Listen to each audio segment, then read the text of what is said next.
pronto puedan adquirir los títulos, ¿verdad? Este nivel de abogados y notarios que bien merecidos se lo tienen desde ya. Vamos entonces a iniciar la clase y como en cada una de las clases vamos a conocer los objetivos de la presente clase. Vamos a compartir, ¿verdad?, cuál es el objetivo general de la clase, y el objetivo de la clase es que todos los estudiantes, dentro de la inducción para su examen técnico profesional, logren conocer, ¿verdad?, sobre la relación jurídico-tributario que existe entre el derecho tributario y el derecho administrativo, que conozcan las características, que conozcan los sujetos que en ella intervienen, sujeto activo, sujeto pasivo, cuál es la relación que existe entre estos dos sujetos.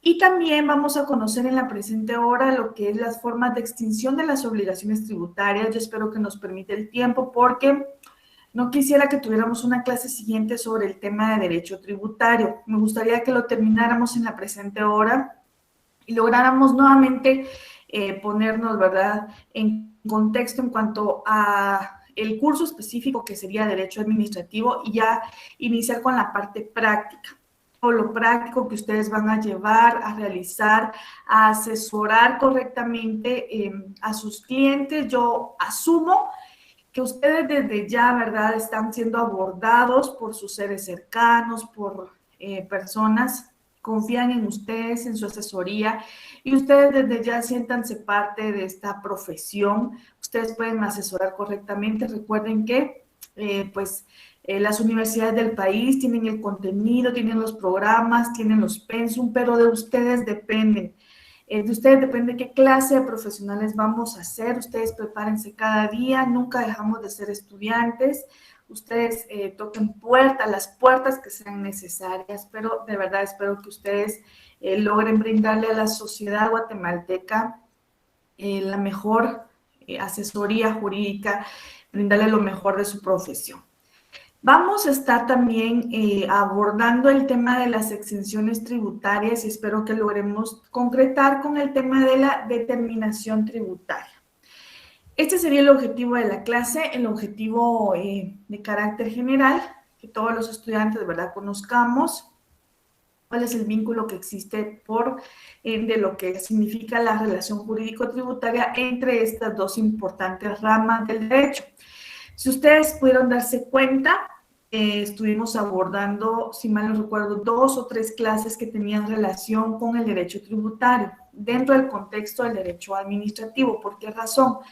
Porque es muy importante, porque el derecho tributario, como les he compartido desde el inicio del curso, el derecho tributario hace uso de los procedimientos que implementa el derecho administrativo y de ahí deviene esa relación que conlleva, y es importante que ustedes la conozcan porque pues los procedimientos son análogos, cada uno dentro de la rama que corresponde, pero sí me parece muy, muy oportuno, muy bien estructurado el pensum y el programa de estudios de este curso dentro de nuestra Universidad Rural de Guatemala. Muy bien, vamos a iniciar entonces. Sean bienvenidos para quienes apenas se acaban de incorporar.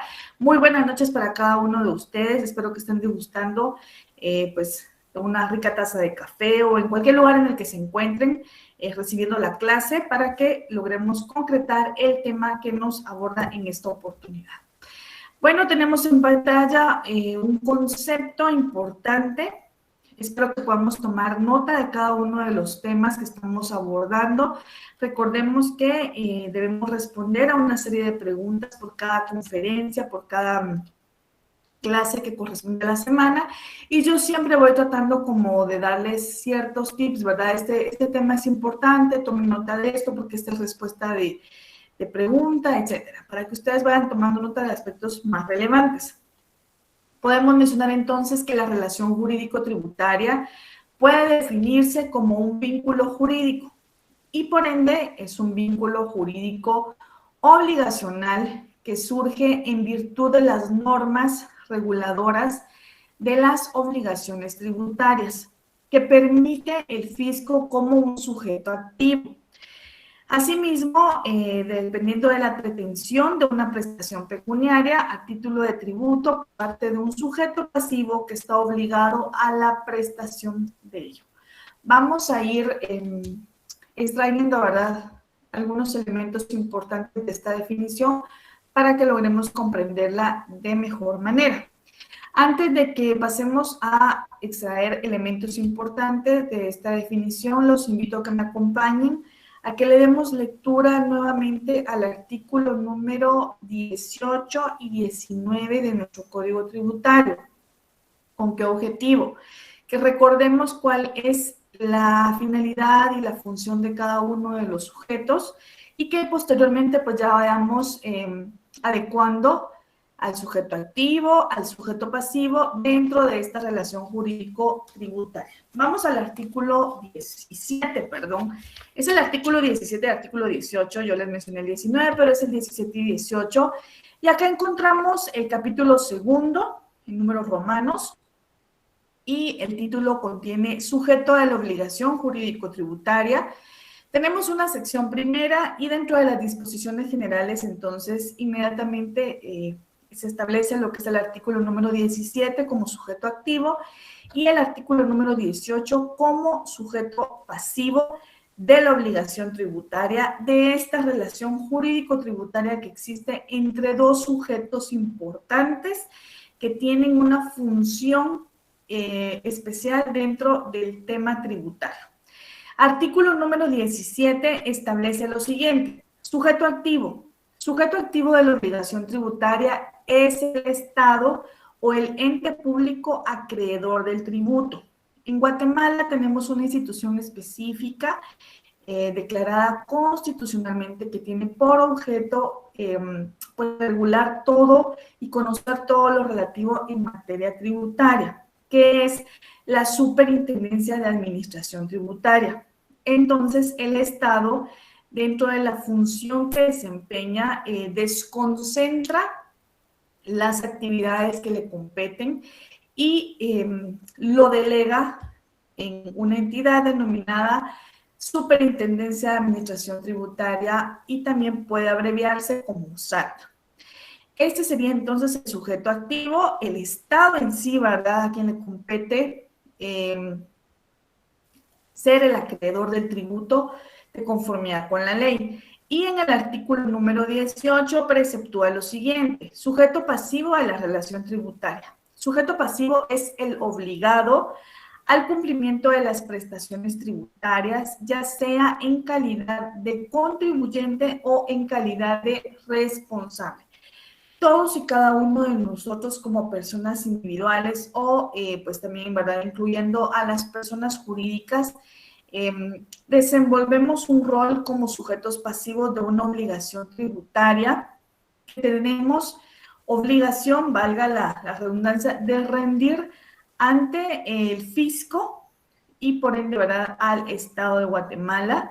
Es una función que nos compete específicamente y que si nos vamos al artículo número 1, podemos conocer que las normas que se aplican en el Código Tributario, lo hemos mencionado, son de derecho público y van a regular, van a regir las relaciones jurídicas que se originen de los tributos que han sido establecidos por el Estado de Guatemala, con excepción, que lo hemos mencionado, de las relaciones tributarias aduaneras y también de las municipales, que esas las vamos a conocer de forma independiente, a las que se aplicarán en forma supletoria únicamente. Y en el segundo y último párrafo del artículo número 1 menciona que también se aplicarán supletoriamente a toda relación jurídico-tributaria, incluyendo las que provengan de obligaciones establecidas a favor de entidades descentralizadas o autónomas y de personas de derecho público no estatales.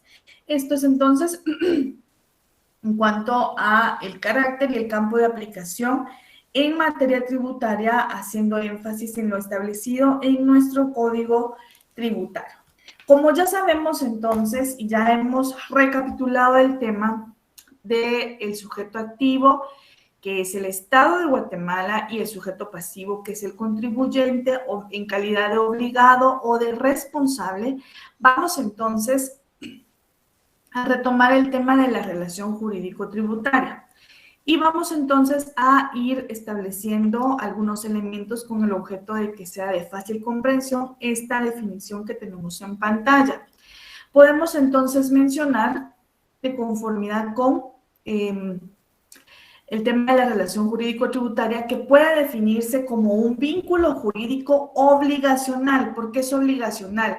Porque nosotros, en calidad de contribuyentes, tenemos no la potestad, no la facultad, sí el derecho, pero también el deber y la obligación de cumplirle al Estado de Guatemala por medio de los tributos. Entonces, podemos mencionar que la relación jurídico-tributaria se puede definir como un vínculo jurídico obligacional que surge en virtud de la norma reguladora de una obligación tributaria. ¿Cuál es esa norma reguladora de la obligación tributaria? Es el Código Tributario como ley específica, pero que de acuerdo al contexto y a la jerarquía de las leyes, sabemos que principalmente a lo establecido en la Constitución Política de la República de Guatemala.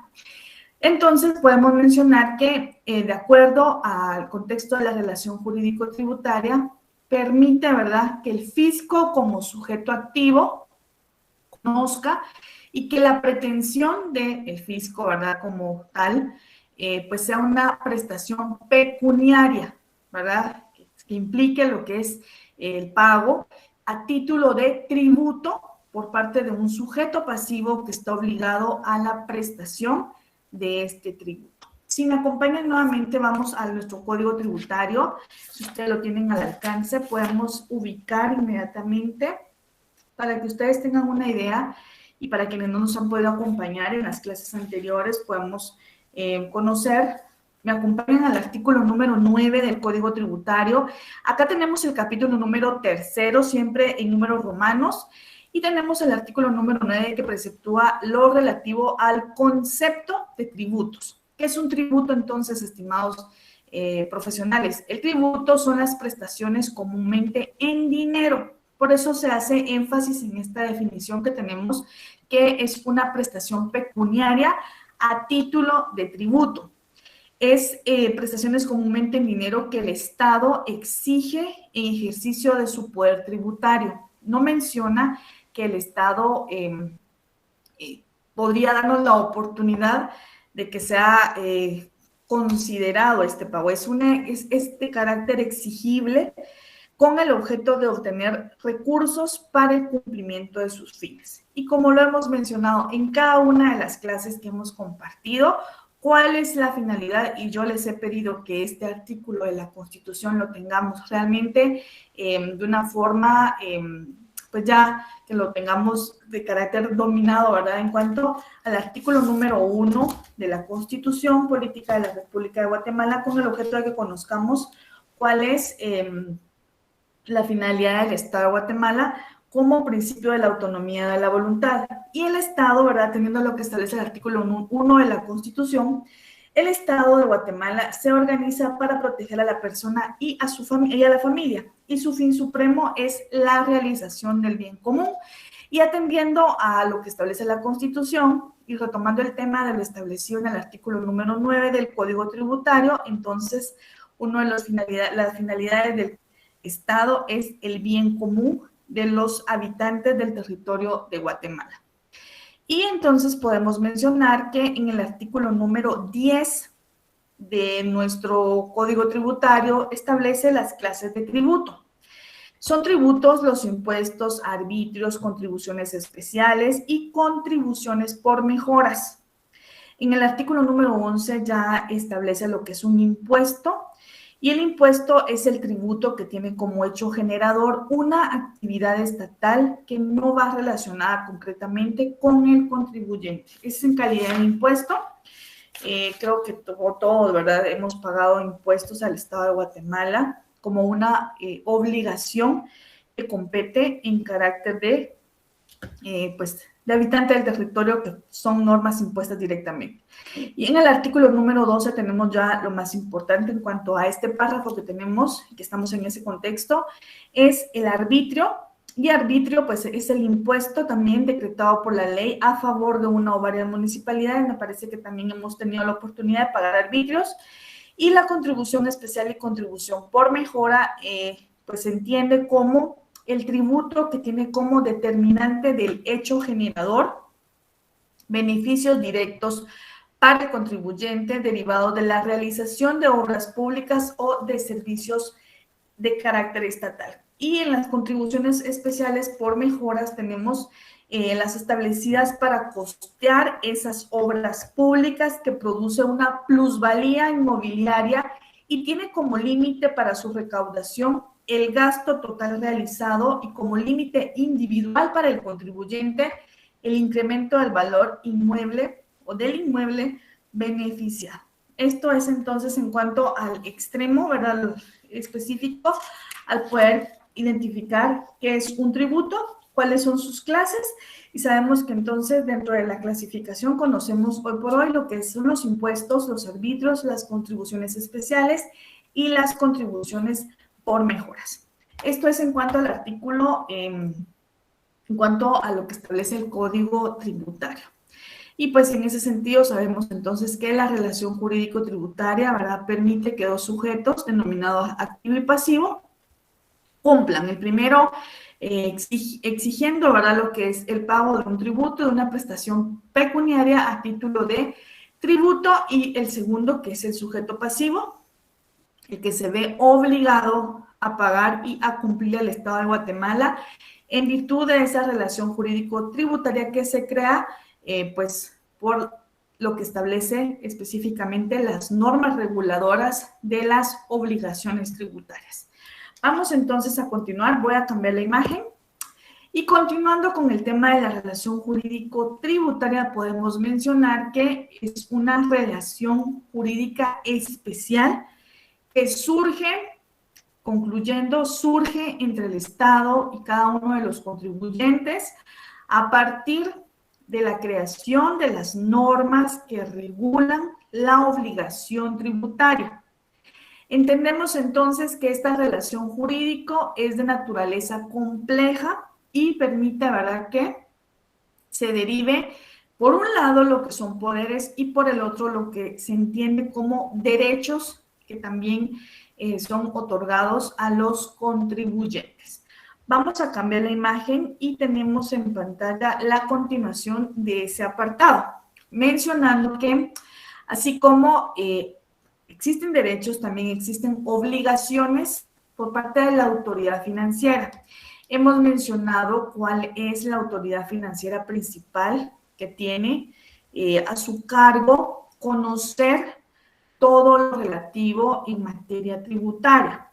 El Estado de Guatemala ha designado, de conformidad con la ley, porque tiene su propia ley, su propio reglamento, ha designado, ha desconcentrado las funciones propias en materia tributaria y financiera en una entidad, en el fisco específicamente, y en una entidad que conoce, ¿verdad?, de todos estos aspectos, como lo es la Superintendencia de Administración Tributaria, que puede abreviarse de conformidad con la ley como SAT, a quienes todos los habitantes del territorio de Guatemala, en ejercicio de nuestras funciones como sujetos con capacidad de conformidad con lo que establece el Código Civil, tenemos la obligación de cumplir el Estado y lo debemos hacer en calidad de contribuyente o en calidad de sujeto pasivo, atendiendo a lo que establece el artículo número 18 de nuestro Código Tributario.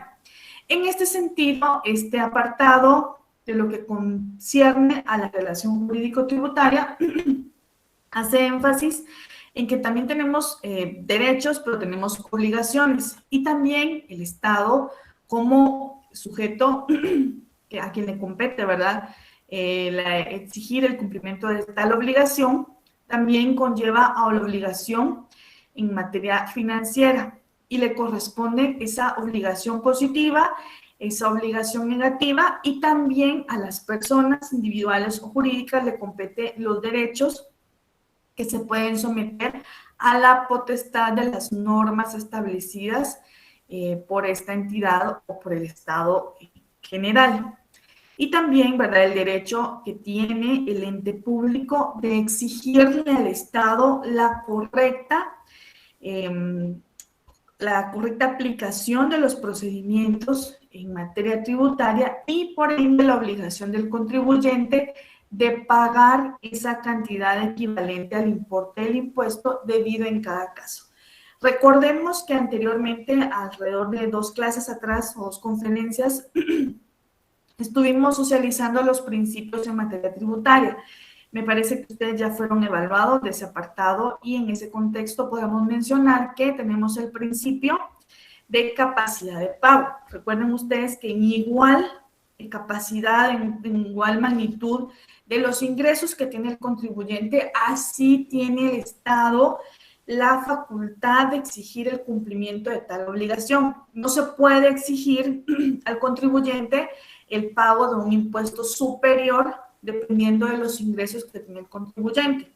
Y en ese mismo contexto, de conformidad con el principio de igualdad tributaria, pues también el Estado es enfático en hacer esa igualdad en cuanto a los ingresos superiores que podría conllevar a ciertos contribuyentes y en ese mismo sentido que sea la facultad del pago del impuesto, con el objetivo de no incurrir en una desigualdad económica o una desigualdad de pago de los impuestos a favor del Estado de Guatemala. Voy a cambiar la imagen que tenemos en pantalla y tenemos entonces los elementos de esta redacción jurídico-tributaria.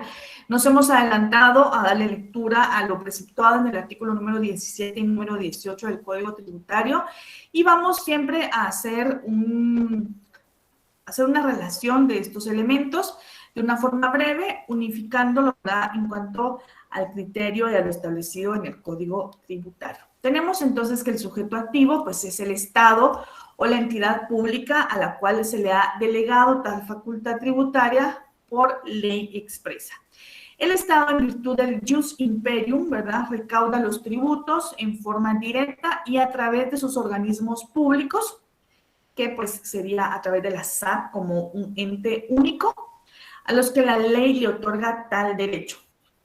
Podemos mencionar entonces, de conformidad con lo que establece la ley, tengo a mi alcance lo que es la Ley Orgánica de la Superintendencia de Administración Tributaria. No será la ley que conozcamos en esta oportunidad, pero podemos hacer énfasis en algunos aspectos. Es el decreto número 1/98 del Congreso de la República de Guatemala y dentro de los considerandos podemos hacer énfasis en uno de los más importantes, todos igual en la misma dimensión de importancia, pero podemos mencionar que en el considerando número 3 o tercero hace énfasis que el Congreso de la República de Guatemala, tomando en cuenta que es urgente fomentar el cumplimiento de las obligaciones tributarias, lo cual debe lograrse a través del combate a la evasión, que es uno de los principios y pilares fundamentales de las funciones que tiene la Superintendencia de Administración Tributaria.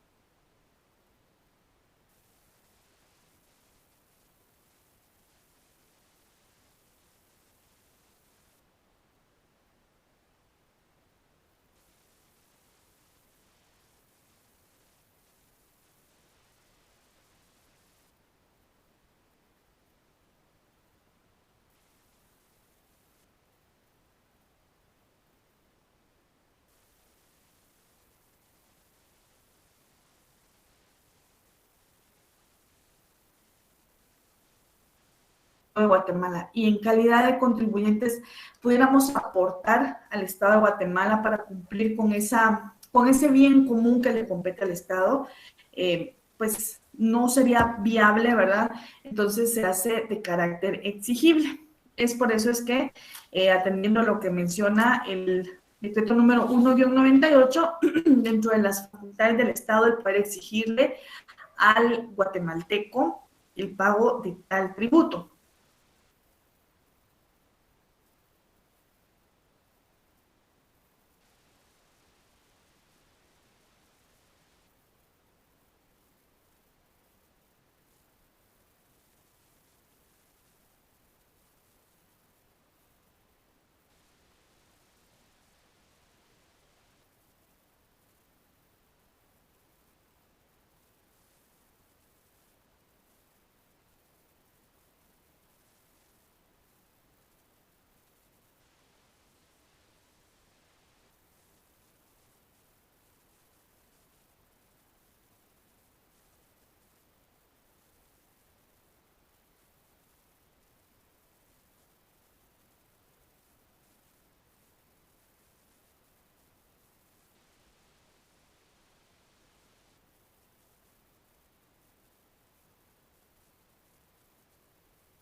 aplicar la legislación tributaria, la recaudación, el control y la fiscalización de todos los tributos internos y de todos los tributos que gravan el comercio exterior, que debe de percibir el Estado, ¿verdad? Con excepción de los que por la ley, ¿verdad? O por ley administran y recauden las municipalidades. Cuando hace mención de poder recaudar todos los tributos, tanto internos como externos, o como dentro del contexto del comercio exterior, con el objeto de percibir ese tributo en favor del Estado y también evitar esa evasión fiscal. Más adelante estaremos socializando, si no en esta oportunidad, será más adelante de conformidad con el desarrollo de cada una de las clases que nos corresponden y de las que todavía nos queda porque ya son pocas.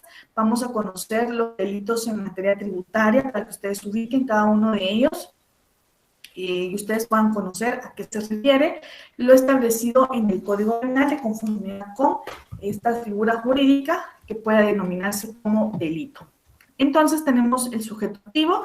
Vamos ahora con el sujeto pasivo o contribuyente.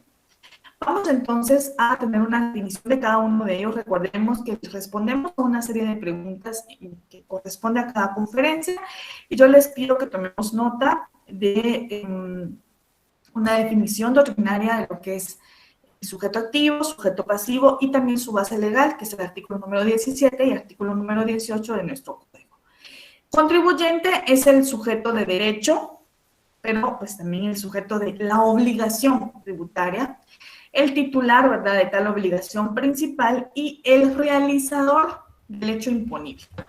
El contribuyente es quien merece propiamente el nombre de destinatario legal tributario porque es en base a su capacidad contributiva que el legislador debe crear tal tributo. Y es por eso que, de acuerdo a los principios, como lo hemos mencionado anteriormente, en la misma capacidad que tenga de pago el contribuyente, esa es la facultad que le compete al Estado de exigir el cumplimiento de tal obligación al sujeto pasivo. No podría exigírsele una obligación superior y tampoco se puede o es viable que cumpla con una obligación inferior y que sus ingresos sean superiores, porque entonces ya estaríamos incurriendo en una figura jurídica conocida como delito y podría encuadrar como una evasión fiscal, entre otros aspectos importantes establecidos en el Código Penal. Muy bien, tenemos ya entonces las dos figuras, que es el sujeto activo, sujeto pasivo o contribuyente. Ahora nos vamos a la obligación tributaria. Entonces, dependiendo, ¿verdad?, de lo que establece este contexto de la obligación tributaria, podemos tomar en cuenta que la doctrina menciona que se debe de partir de la presencia de la norma jurídica. Y ese es el punto de partida, el principio de tal obligación. ¿Qué establece la ley? ¿Qué establece nuestros códigos, nuestro código tributario específicamente? ¿Qué establece la Constitución como ley suprema? ¿Cuál es o qué es un tributo? ¿Qué es lo que se le va a exigir? ¿Cuál es el cumplimiento que se le va a exigir de una obligación al contribuyente? Partiendo de que establece pues el código tributario, las leyes específicas, entonces tomamos en cuenta que en sí y por sí no se puede obligar a nadie a cumplir con tal obligación mientras no se dé un hecho como tal o una situación prevista por ella, es decir, al pago de tal tributo. Y que mientras no se realice el supuesto normativo o establecer cuál es la función que le compete específicamente al obligado y que esté establecido en las normas jurídicas, no tendrá como efecto producir consecuencias jurídicas para los sujetos ligados al nexo de causalidad. Este apartado de la obligación tributaria es muy importante. Yo les pido que tomemos nota de esto porque esto es clave. No se va a poder exigir el cumplimiento de una obligación si no ha sido a la vida jurídica una relación de causalidad o un hecho generador que obligue al sujeto pasivo a cumplir con el pago de un tributo y que le permita o tenga el derecho al Estado de exigir tal obligación. Esto es entonces como atendiendo a lo que establece lo que es la obligación tributaria como tal. Y vamos entonces a conocer que se debe de partir, tal como lo menciona este apartado, de la presencia de la norma jurídica que establece en la ley y que hace énfasis en que no podemos, el Estado no puede obligar a nadie a cumplir con una obligación que lleve aparejada el contenido de un hecho o una situación que ha sido prevista por la ley mientras no se realice un supuesto normativo y que esté previamente establecido en la ley, porque no permite producir los efectos pues, que se pretenden en cuanto a producir esas consecuencias jurídicas para ambos sujetos. Ya sabemos entonces que la relación jurídico-tributaria está compuesta de dos sujetos, el sujeto activo y el sujeto pasivo, que son los sujetos ligados al nexo de causalidad. Vamos a cambiar la imagen y tenemos entonces la naturaleza jurídica de los actos jurídicos tributarios. Es importante que mencionemos y que vayamos haciendo un recuento de los temas que vamos conociendo. Hemos dado lectura y hemos socializado con ustedes una definición amplia, concreta de lo que es relación jurídica tributaria, quiénes son los sujetos que en ella intervienen. También hemos podido conocer los elementos de la relación jurídico-tributaria, la obligación tributaria como tal, y ahora nos vamos a lo que es la naturaleza de los actos jurídicos tributarios. Conozcamos entonces a qué se refiere tal naturaleza de los actos jurídicos tributarios, haciendo mención de lo siguiente. La relación jurídico-tributario corresponde exclusivamente al derecho público. Eso lo tenemos encuadrado o preceptuado en el artículo número 1 del Código Tributario, independientemente que tenga origen en los actos del derecho privado. Eso ya lo tenemos establecido en la norma específica. Y esto permite, como naturaleza jurídica, conocer el vínculo entre el Estado y los particulares que tiene como consecuencia del ejercicio del poder del Estado exigir el pago de los tributos. Le compete específicamente al Estado de Guatemala exigir el pago de los tributos como entidad específica, y la ha delegado, ha desconcentrado sus funciones en una entidad específica. Ya hemos mencionado el contexto de cada una de ellas y la ley orgánica que regula las facultades que le competen a la Superintendencia de Administración Tributaria.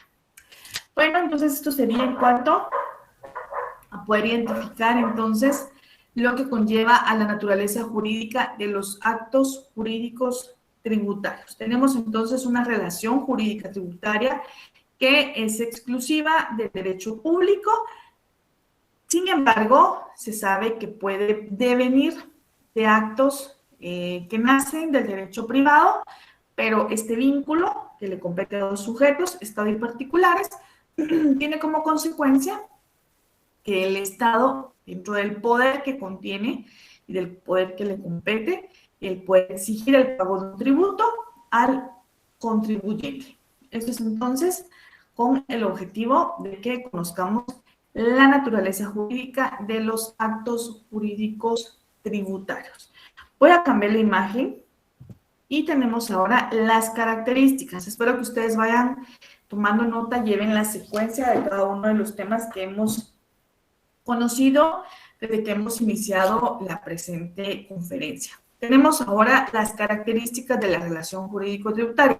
Les pido que me acompañen a que le demos lectura a cada una de ellas y que luego vayamos haciendo un breve análisis en el mismo orden para que nos quede pues un poco más clara y que logremos dominarla de una forma fácil y que sea de fácil comprensión para cada uno de nosotros.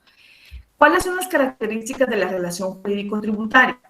Número 1, o característica, que podríamos tomarla como primer característica, es ese vínculo personal. Es un vínculo directo que surge entre el Estado de Guatemala y los contribuyentes. Número 1 es la característica número 1 como vínculo personal que surge entre el Estado y los contribuyentes. Número 2, tenemos como característica de la relación jurídico-tributaria que esta relación nace al darse la situación del hecho generador o del hecho imponible. Esa es la característica número 2. Número 3, podemos mencionar que pues tiene autonomía en el derecho público, pero también tiene autonomía en el derecho privado. Ya hemos mencionado que aún cuando pertenece exclusivamente al derecho público, puede devenir de las funciones claras, específicas del derecho privado. 3 características esenciales de la relación jurídica que existe entre el sujeto pasivo, que es el contribuyente, con el sujeto activo, que es el Estado de Guatemala. 3 características, vamos a mencionarlas brevemente. Número 1, el vínculo personal entre el Estado y los contribuyentes. Número 2, que nace al darse la situación de hecho generador o hecho imponible. Y número 3, pues tiene autonomía en el derecho público, pero también tiene autonomía en el derecho privado. El tema en materia tributario-financiera es un tema muy especial. Yo espero que ustedes, ¿verdad?, consideren en un futuro poderse especializar, alguno de ustedes. Es un grupo grande el que nos acompaña en esta hora, en este curso, y no tenemos la oportunidad de poder tener una clase personalizada, pues ya sabemos las razones. Espero que sigamos manteniendo la precaución, las recomendaciones del caso, porque pues esto cada día es un poco más difícil, es un poco más impactante de acuerdo a las estadísticas, al número, a los efectos que contiene el identificar que no solo pues partiendo de que se logre superar a la enfermedad, sino las consecuencias que conllevan. Asumo que ustedes, tal vez no dentro de su grupo familiar, tal vez directo, tal vez no han tenido la experiencia, tampoco yo, pero sí hemos conocido casos que tenemos de cerca, y sí son impactantes. Tenemos que cuidarnos mucho. Hoy por hoy yo puedo compartir con ustedes que no he tenido la oportunidad de poder conocer los efectos de tal enfermedad. Me parece que hemos tenido las precauciones del caso, el podernos seguir cuidando y cuidando a nuestros seres queridos.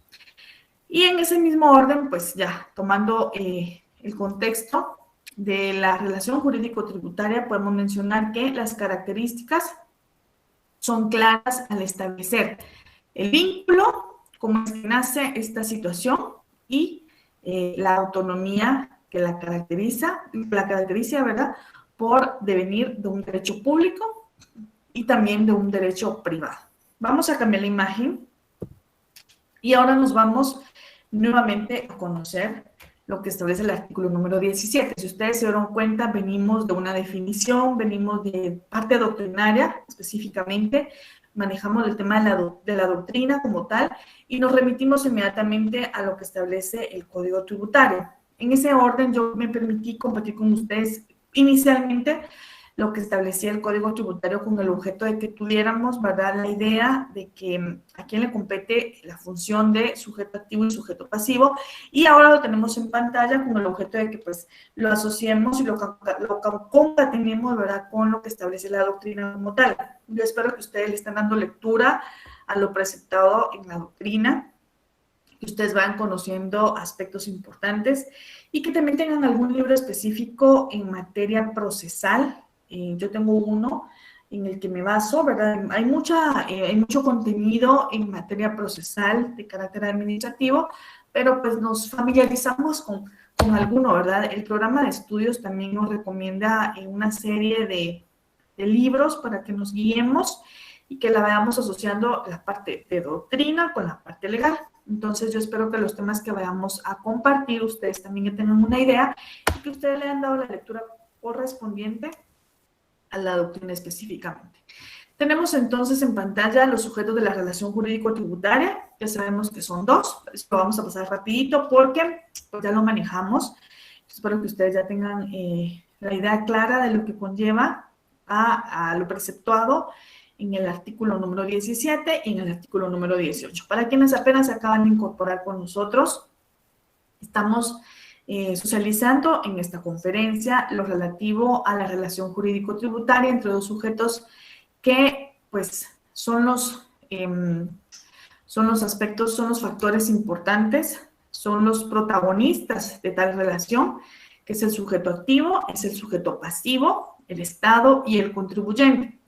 En el artículo número 17 tenemos entonces que el obligado a exigir el cumplimiento de tal obligación es el Estado o el ente público acreedor del tributo. Y voy a cambiar la imagen.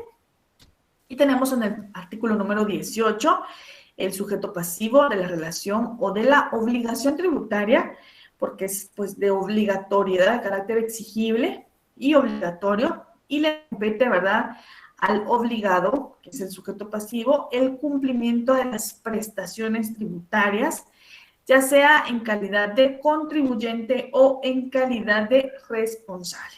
Esto sería entonces en cuanto a esta relación, en cuanto a identificar a los sujetos de la relación jurídico-tributaria que existe en relación al poder identificar a los sujetos de la relación jurídico-tributaria. En cuanto al sujeto pasivo, podemos mencionar algo muy importante y podemos compartir que en términos generales, pues es la persona, somos todos nosotros, es la persona que está sometida al poder tributario como tal, ¿verdad?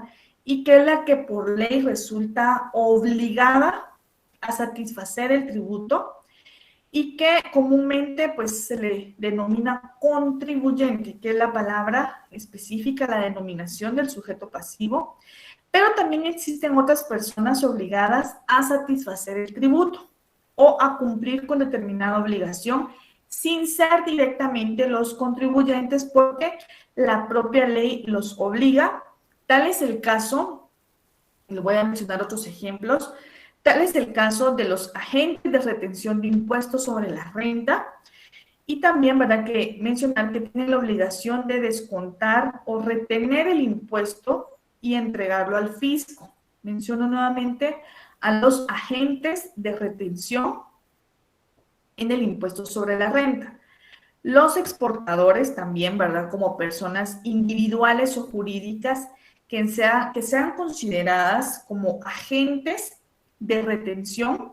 Asimismo, las operadoras de tarjetas de crédito o débito en el pago de la ley del IVA también pues son considerados como sujetos pasivos de una relación y de una obligación tributaria con el Estado por el consumo o compra de tarjeta viente.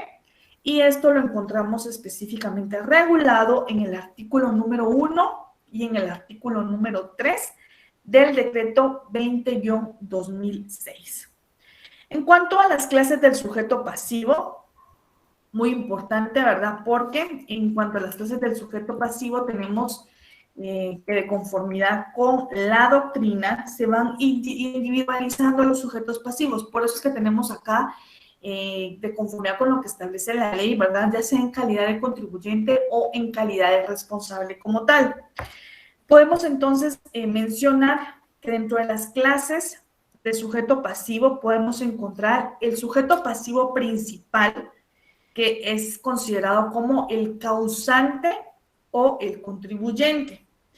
A este le compete, ¿verdad?, el adeudo propio, ya sea, ¿verdad?, como sujeto pasivo principal por adeudo propio, llamado también causante o contribuyente, y en muchas de las leyes tributarias es el sujeto obligado en virtud de la propia naturaleza de los hechos imponibles que de conformidad con la ley resultan atribuibles a dichos sujetos por ser él el que lo realiza. El contribuyente es el sujeto pasivo principal de la obligación tributaria. Para que ustedes vayan tomando nota de esto y ustedes logren responder correctamente a la serie de preguntas que tenemos después de cada una de las conferencias.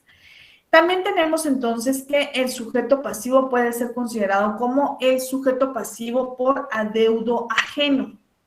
El sujeto pasivo por adeudo ajeno, de conformidad con muchos tratadistas, con el estudio que se ha hecho por muchas décadas, ¿verdad?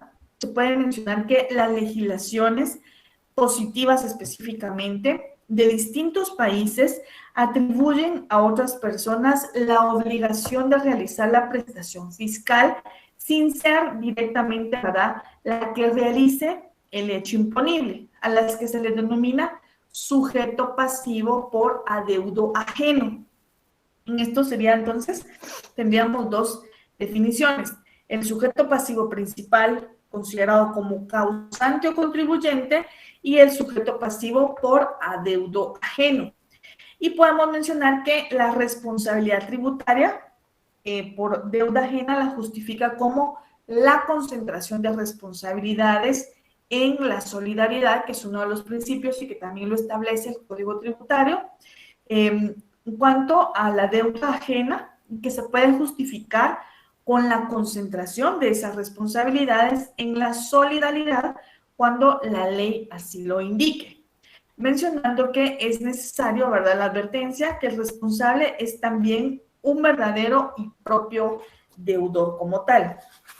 En ese sentido, podemos mencionar también que dentro de las categorías de sujetos pasivos encontramos a los responsables de las obligaciones tributarias y pues podemos mencionar que la persona natural o jurídica obligada a integrar, ¿verdad?, y a rendir cuentas de los tributos, a administrar, también, ¿verdad?, percibe o dispone como responsable del cumplimiento de la deuda tributaria de sus representados. Por eso es que se menciona en calidad de contribuyente o en calidad de responsable. El artículo número 22 de nuestro Código Tributario menciona que cuando ocurra tal hecho generador en las situaciones que ahí menciona, ¿verdad?, serán responsables del cumplimiento de las obligaciones tributarias formales y materiales los sujetos que en cada caso indica. Vamos a darle lectura al artículo número 22 del Código Tributario para que tengamos la idea de lo que establece en cuanto a poder mencionar las situaciones especiales. Y menciona que cuando ocurra el hecho generador en las situaciones enumeradas posteriormente, serán responsables del cumplimiento de las obligaciones tributarias formales y materiales los sujetos que en cada caso indique. Veamos a qué se refiere en cuanto a los sujetos de la relación jurídico-tributaria obligados para tal situación. Tenemos entonces en situaciones de responsables el fideicomiso, ¿verdad?, y el fiduciario. Tenemos en el número 2 el contrato de participación, que sería entonces y le compete al gestor, ¿verdad?, ya sea una persona individual o una persona jurídica, en cuyo caso el responsable será el representante legal de la misma. En el número 3 menciona la copropiedad y en este caso son responsables los copropietarios. En el número 4, las sociedades de hecho y acá son responsables los socios. En el número 5 tenemos las sociedades irregulares y tenemos también como responsables a los propios socios. Y en el número 6 menciona a las sucesiones indivisas, no se pueden dividir. Y acá tenemos entonces a la figura del albacea, al administrador o a los herederos como responsables del cumplimiento de la obligación tributaria formal y material en el contexto de las situaciones especiales que establece el Código Tributario en el artículo número 22. Después de identificar a cada uno de los obligados, menciona en el siguiente párrafo que en los casos anteriores, la administración tributaria, a solicitud del responsable, hará la inscripción correspondiente. El régimen tributario aplicable a los ingresos o bienes gravados será determinado en cada ley, evitando la doble o la múltiple tributación. Y eso es muy importante el poder identificar de conformidad con la ley que no exista una doble o múltiple tributación en cumplimiento de las normas y principios de equidad y justicia tributaria. Dos principios importantes dentro del contexto de la materia tributaria. En el siguiente párrafo menciona que cuando las situaciones enumeradas existan empresas y propiedad de personas individuales que ya estén inscritas como contribuyentes, podrán continuar tributando como personas individuales. Si ustedes se dan cuenta, la ley es muy clara. Existen muchos casos y hay diversidad de casos, todos son diferentes. Y ustedes van a tener a bien en cada caso que se les presente el poder asesorar, darle lectura a la ley, encontrar específicamente ese contexto, ese apartado que les permita a ustedes requerir al Estado una solución pronta y oportuna en beneficio de su cliente, o en el caso de que ustedes asesoren directamente a la entidad que le compete el exigir el cumplimiento de esta obligación, pues ustedes también tendrán que estar del otro lado y poder conocer todo lo relativo en la materia en cuanto a la materia tributaria. Entonces vamos a mencionar que en el último apartado del artículo número 2 del Código Tributario hace énfasis que en todo caso la responsabilidad se limita al monto de los ingresos o bienes gravados, salvo el caso de dolo del responsable. Que exista dolo en cuanto al pago del tributo y que pues más allá de poder identificar que exista una doble o múltiple tributación en cuanto a las empresas privadas que le competen a personas individuales y que estén inscritas como tales, cómo sería el procedimiento para poder continuar tributando como tal, ¿verdad? De conformidad con la ley. Esto sería entonces en cuanto al artículo número 22. Yo espero que haya quedado claro este apartado, primer apartado, en cuanto a la relación jurídico-tributaria en el contexto de la materia tributaria, identificando a dos sujetos importantes, identificando la naturaleza jurídica, identificando las obligaciones como tal, para que conozcamos el nacimiento de una relación jurídica como tal. Ahora nos vamos al siguiente tema. Voy a cambiar la imagen. Y ahora nos vamos a las formas de extinción de las obligaciones tributarias. En esta oportunidad, entonces, tenemos ya el tema número 2. El tema anterior nos robó un poquito más de tiempo, era un tema un poco más amplio. Espero que haya quedado todo definido en cuanto a la relación jurídico-tributaria. Yo espero que sea esta la última clase que tengamos en materia tributaria, pero si quedara algo inconcluso, estaríamos robándole un par de minutos a la siguiente conferencia para terminar con este apartado, no solo en materia tributaria, sino también en cuanto a la parte sustantiva, para que logremos avanzar y ya concretar la parte procesal, la parte práctica, que es la que más nos importa, ¿verdad? Que son los procedimientos específicos que debemos conocer, la secuencia de cada uno de ellos y cómo es que se llevan directamente a la práctica. Vamos entonces a conocer las formas de extinción de las obligaciones tributarias. ¿Cuáles son las formas de extinción de las obligaciones tributarias? ¿Cómo, estimados profesionales, como abogados y notarios, se puede extinguir una obligación tributaria? ¿Cómo es que el cliente va a llegar con cada uno de nosotros y nos va a hacer pues, esa relación de hechos de su caso específico y cómo es que nosotros le vamos a dar una solución? ¿Cómo es que logramos conocer? ¿Cómo es que se extingue una relación, una obligación tributaria como tal? Entonces, en ese contexto, como punto de partida, tenemos entonces identificar qué es extinción, ¿verdad? Entonces, extinción, de conformidad a lo que hace constar la Real Academia Española, podemos mencionar que extinción quiere decir cese, cesación, terminación, conclusión, desaparición de una persona, así lo menciona, desaparición de una cosa, una situación, una relación, y en ocasiones o en algunas veces de sus efectos y consecuencias también. Esto es para que tengamos claro, ¿verdad?, lo que representa en cuanto a la extinción de la relación, de la extinción de las obligaciones tributarias. ¿Qué es extinción? Entonces puedo mencionar que quiere decir cese, cesación, terminación, conclusión, desaparición de una cosa, desaparición de una situación o de una relación y a veces de sus efectos y consecuencias.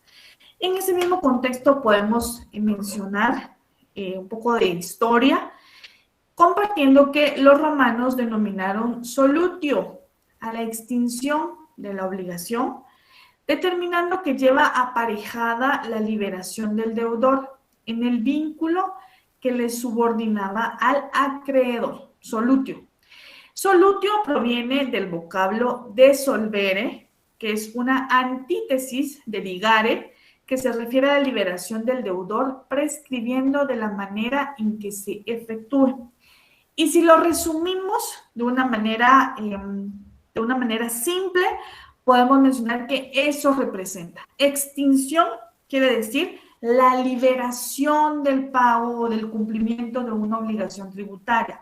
¿De qué manera? Por el cese, por la terminación, porque se concluye, porque desaparezca, porque se libere, porque sus efectos dejen de contener los efectos, que sus efectos dejen de tener, ¿verdad?, las consecuencias jurídico-tributarias. Y entonces, de conformidad a lo que establece la historia, los romanos pues denominaron solutio a esa extinción. ¿Cómo lo denominaron los romanos en la antigüedad a la forma de extinguir la obligación tributaria? Ustedes responden, lo denominaron solutio, determinando que llevaba aparejada la liberación que le competía al deudor de un vínculo de la subordinación al acreedor. Y que esta denominación de solutio proviene del vocablo desolvere, que también hace énfasis en una antítesis que representa ligare y que se refiere específicamente a la liberación que le pertenece al deudor por la prescripción, ¿verdad?, de una obligación tributaria en la manera en que ésta se efectúe. Esto es para que ustedes tengan una idea de lo que conlleva a la extinción, ¿verdad?, de la obligación tributaria. En ese contexto podemos mencionar entonces al doctor Guillermo Cabanelas, ¿verdad?, dentro de su diccionario de derecho usual, y que en su diccionario hace énfasis en que extinción quiere decir, pues tal como lo tenemos en pantalla, el cese de una obligación, de sus efectos y también de sus consecuencias. Y en ese mismo contexto podemos mencionar que las obligaciones tributarias tienen un proceso muy claro. Las obligaciones tributarias tienen el proceso del nacimiento, tienen el proceso de la existencia, tienen tienen ese proceso de extinción en 3 etapas importantes.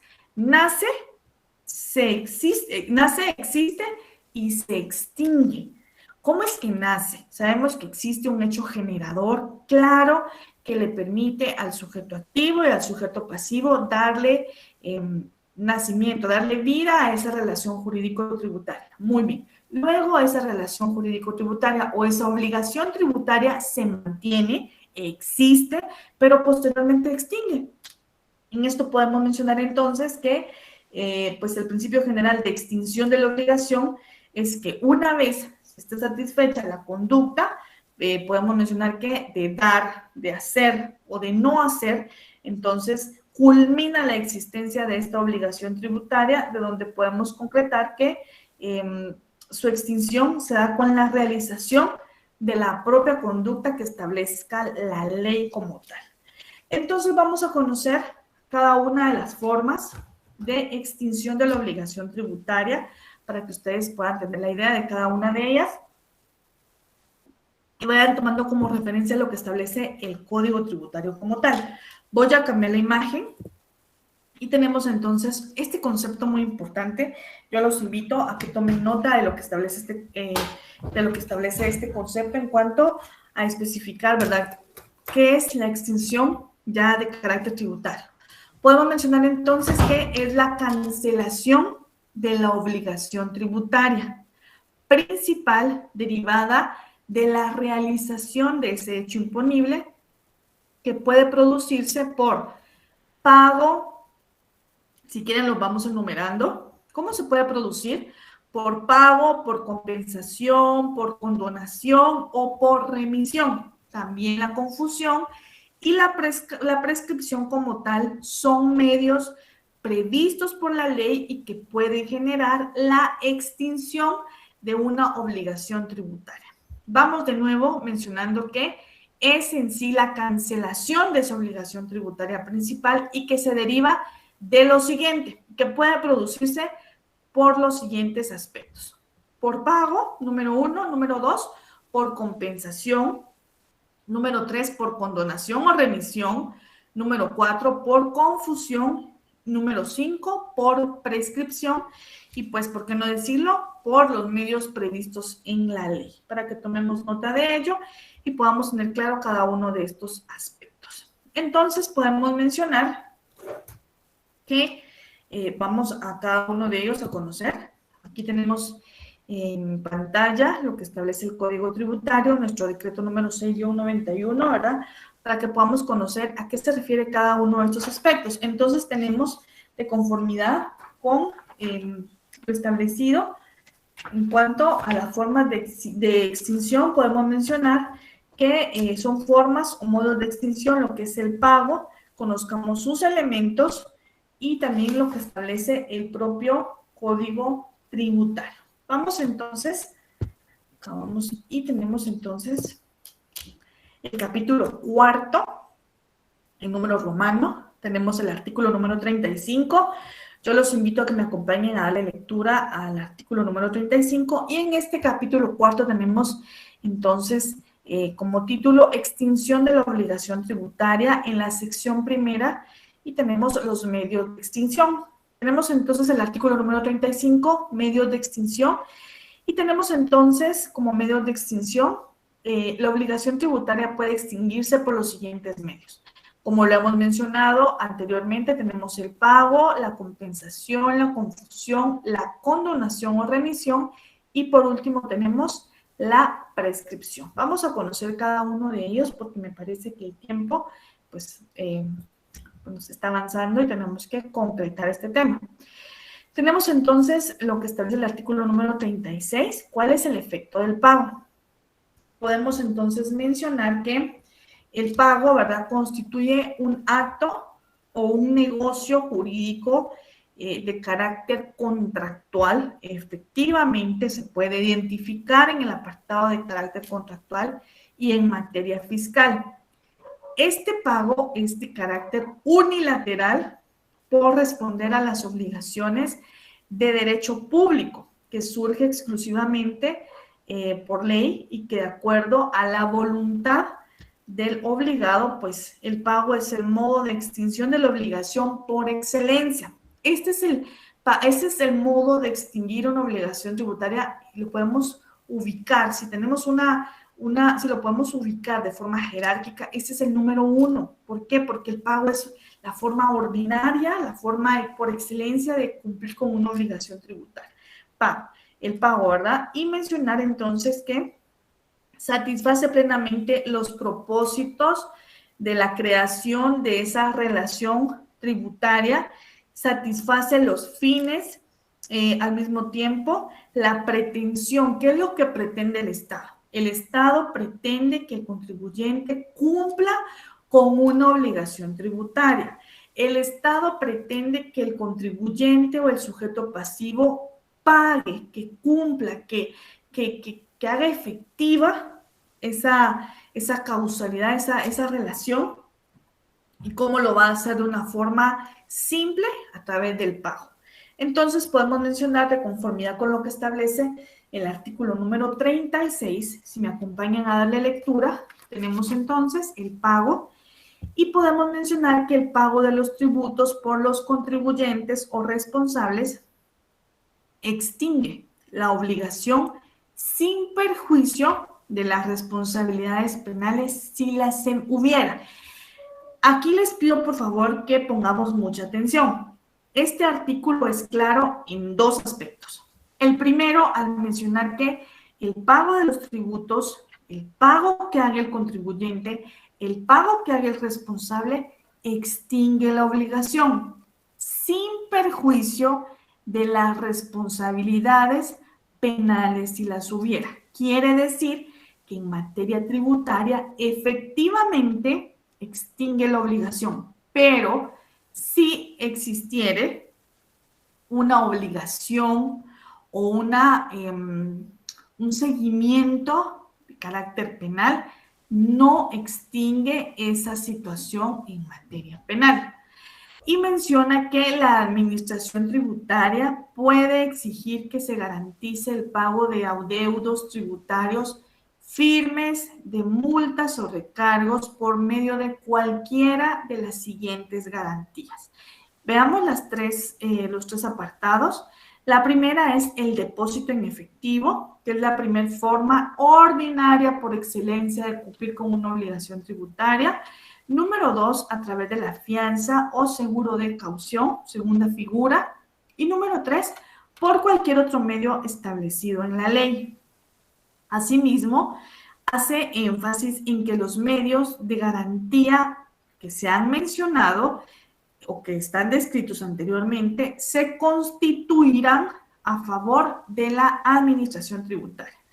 En el caso de garantía mediante fianza, muy importante, para efectos tributarios, la administración tributaria en cualquier momento que tenga conocimiento del incumplimiento de la obligación garantizada puede iniciar el cobro y la ejecución de la misma siempre que lo haga dentro del plazo de prescripción que establece el Código para las obligaciones tributarias, plazo que inicia a contarse a partir de finalizado el periodo de cobertura de dicho medio de garantía.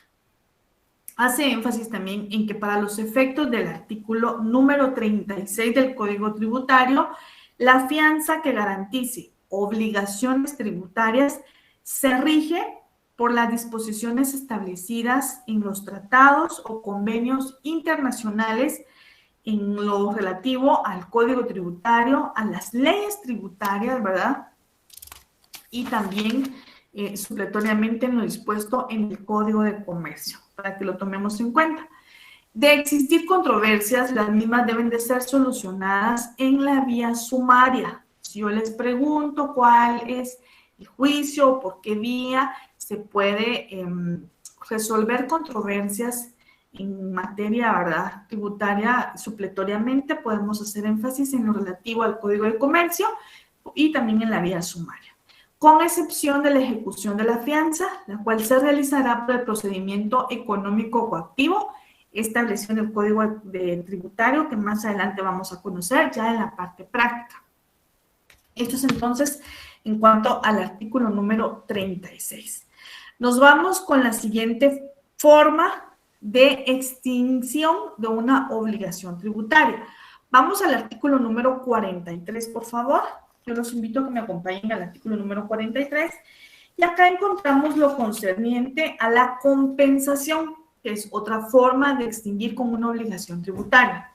El artículo número 43 preceptúa que se compensará de oficio o a petición de parte, dos formas, o a petición del contribuyente o responsable, los créditos tributarios líquidos y exigibles de la administración tributaria con los créditos líquidos y exigibles del contribuyente o responsable, referentes a periodos no prescritos, empezando por los más antiguos. Es muy importante que ustedes vayan entendiendo este apartado. Empieza por los más antiguos y aunque provengan de distinto tributo, siempre que su recaudación esté a cargo del mismo órgano de la administración tributaria.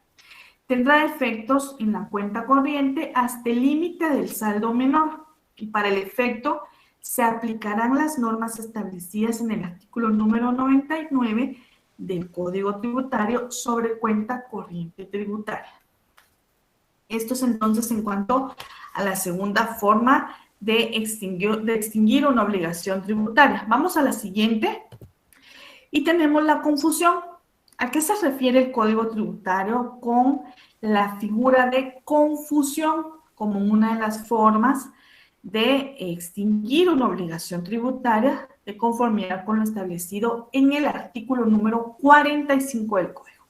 Vamos entonces, yo los invito a que veamos el artículo número 45, y acá tenemos que la confusión es la reunión en el sujeto activo de la obligación tributaria en calidad de acreedor y de deudor, porque extingue esa obligación. Acá entonces el sujeto activo menciona que asume un rol muy importante, un rol de acreedor y de deudor como tal, con el objetivo de, como confusión, poder cumplir en el sentido de poder extinguir con una obligación tributaria como tal. Entonces podemos mencionar que la confusión es una de las formas de extinguir una obligación tributaria, que consiste en que los derechos del acreedor y del deudor se confunden en una sola persona, la que se convierte a la vez en deudora y acreedora, ya sea por sucesión o por otra causa. Esto permite que analicemos que, pues, lógicamente extingue la obligación, porque no se puede ser deudor y el Estado no podría ser acreedor del mismo. Por eso es que se da la figura de confusión en cuanto a la reunión del sujeto activo de la obligación y también la calidad de acreedor y de deudor. Podemos mencionar lo que comparte el doctor Villegas Lara en cuanto a esto, en cuanto a que opera la extinción por confusión cuando el sujeto activo, que es el Estado, como consecuencia de una transmisión de los bienes o derechos sujetos al tributo, queda colocada también, o el Estado queda colocado también en la situación de deudor. También podemos compartir que la confusión asume las calidades de deudor y acreedor que debe de reunir el Estado, ¿verdad?, en cuanto a la administración tributaria. En cuanto a los casos fiscales, se ha tenido la idea legal, ¿verdad?, lo legal y ordinaria, que es imposible que pueda darse una confusión, pero existen casos típicos en que puede presentarse cuando el Estado se constituye, por ejemplo, como sucesor o como heredero de una persona que tenía por deuda los impuestos. Y bien, cuando el sucesor, a título particular de bienes, cuya propiedad sea circunstancia determinante del tributo. Esta es la tercera forma. Entonces, vamos a continuar. Voy a cambiar la imagen. Tenemos la condonación. Esta es una pregunta, por favor, para que la tomen en cuenta. Es una respuesta que ustedes deben dar. ¿Con qué otro nombre se le conoce a la condonación como una de las formas de extinguir una obligación tributaria? Y también es conocido como remisión. La obligación del pago de los tributos causados solo puede ser condenada o remitida por ley. Es muy importante. Y también, ¿verdad?, las multas y los recargos pueden ser condonados o permitidos por el presidente de la República de conformidad con lo establecido en el artículo 183, inciso R de la Constitución Política de la República de Guatemala, sin perjuicio de las atribuciones propias del Congreso de la República. El artículo número 183, inciso R, vamos a ver a qué se refiere en cuanto a ese artículo importante. Mencionarle entonces que yo los invito a que me acompañen a darle lectura a este artículo número 183. Tenemos entonces, acá está, inciso R, artículo número 180, que es el inciso R, tenemos específicamente, acá tenemos funciones del presidente de la República, y son funciones del presidente de la República. Inciso R, exonerar de multas y recargos a los contribuyentes que hubieran incurrido en ellas por no cubrir los impuestos dentro de los límites o términos legales o por actos u omisiones en el orden administrativo. Quiero que tomen en cuenta algo muy importante que voy a mencionar. El presidente de la República, dentro de lo que se refiere a sus funciones como tal, puede solamente exonerar multas y recargos. El presidente de la República, de conformidad con lo establecido en este artículo de la Constitución, no puede exonerar impuestos. Tómenlo en cuenta. Si yo les pregunto, dentro de la serie de preguntas, que atendiendo lo preceptuado en el artículo número 183, inciso R de la Constitución, ¿puede el presidente de la República, dentro de sus funciones, exonerar impuestos? La respuesta es no, es negativa, porque este artículo es muy claro al establecer el presidente de la República, dentro de sus facultades, puede exonerar multas y recargos solamente, no menciona impuestos, para que lo tomemos en cuenta. Muy bien, tenemos entonces, vamos ya con el tiempo, vamos a avanzar. Tenemos entonces que sin perjuicio de las atribuciones propias del Congreso de la República, y lo establecido en el artículo número 97 del Código Tributario, por supuesto. Vamos con la siguiente forma de extinguir una obligación tributaria y tenemos la prescripción. Artículo número 47, acá tenemos plazos. Menciona que el derecho de la administración tributaria para hacer verificaciones, ajustes, rectificaciones o determinaciones de las obligaciones tributarias, así como liquidar intereses y multas y exigir su cumplimiento y pago a los contribuyentes o responsables, deberá ejercitarse en un plazo. Esto lo vamos a subrayar con un color especial, con un color fluorescente, si ustedes tienen a su alcance.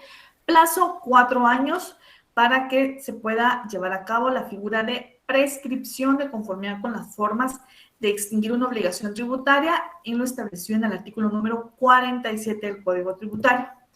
En igual plazo, eso es importante, en igual plazo deben los contribuyentes o responsables ejercitar ese derecho de repetición. ¿En qué consiste ese derecho de repetición? En cuanto al pago en exceso que hizo el contribuyente o un pago indebidamente cobrado por concepto de tributo hecho a favor del Estado. Quiere decir que el contribuyente tiene también un plazo de 4 años para poder exigirle al Estado de Guatemala, a través de la entidad específica que conoce en materia tributaria, de ejercitar ese derecho de repetición, de decirle, bueno, yo hice un pago en calidad de tributos, un pago que hice en exceso o un pago que se me hizo indebidamente cobrado por concepto de tributo, y pues exijo que se me retribuya, que se me reintegre, que se me devuelva en calidad de tributo, intereses, recargos y multas. Esto es en cuanto al artículo número 47. Vamos con el artículo número 50. Acá encontramos la interrupción de la prescripción, muy importante. Y la prescripción se interrumpe por, número 1, la determinación de la obligación tributaria. Por supuesto, es lógico, ¿verdad? Podemos mencionar que tiene mucha lógica al establecer que se va a interrumpir específicamente la prescripción, pues porque se va a cumplir con tal obligación, y ya sea que ésta se efectúe por el sujeto pasivo o por la propia administración tributaria. Número 2, por la notificación de resolución por la que la administración tributaria confirme ajustes de tributo, confirme intereses, confirme recargos y multas, y que contengan como requisito indispensable la cantidad líquida y exigible. Número 3, por la interposición por parte del contribuyente o responsable de cualquier recurso que pueda proceder de conformidad en materia tributaria. Número 4, por el reconocimiento expreso o tácito de la obligación tributaria por hechos indudables por parte del sujeto pasivo de la relación. Y número 5, a solicitud de las facilidades de pago por parte del contribuyente o responsable. Estas son las 5 formas. Tenemos una sexta, que es la notificación a cualquiera de las partes de una acción judicial, llamamos entonces en contexto de un juicio que se ha promovido por parte de la administración tributaria Número 7, por el pago parcial de la deuda fiscal. Número 8, por cualquier providencia precautoria o por una medida de garantía ejecutada debidamente. Y número 9, por solicitud de devolución de lo pagado en exceso o indebido presentado por el contribuyente o responsable. 9 formas de interrupción de la prescripción como formas o medios de extinguir una obligación tributaria. Ahora nos vamos, un poco de minuto vamos a conocer este tema.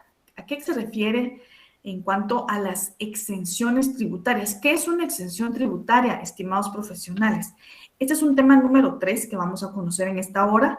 Por cuestiones de tiempo vamos a ir un poco más rápido, ¿verdad? Pero es un tema muy corto. Yo espero que ustedes pongan mucha atención para que podamos concretar con la conferencia de esta noche. Tenemos las exenciones tributarias y la exención es un término, ¿verdad?, que consiste en liberar a una persona del pago del impuesto. ¿Qué es una exención? Yo les voy a repetir para que ustedes así me respondan. Es liberar a una persona del pago del impuesto. La exención en términos tributarios puede considerarse como una técnica con la que, sin alterar los elementos tributarios, como por ejemplo los sujetos, la base, la cuota, la tasa o tarifa, se aminora o se libera, ¿verdad?, según sea el caso, con la obligación del pago del impuesto a determinadas personas, ya sea en calidad de personas físicas o en calidad de personas jurídicas. ¿Cuáles son sus requisitos? Que exista una norma legal que la genere, que exista una norma legal que exima de tal obligación tributaria y que exista una norma impositiva, ¿verdad?, que refiera a determinada actividad o persona y que también la conozca como una sujeción tributaria. ¿Cuáles son las características de la exención tributaria? Tiene que tener un carácter excepcional.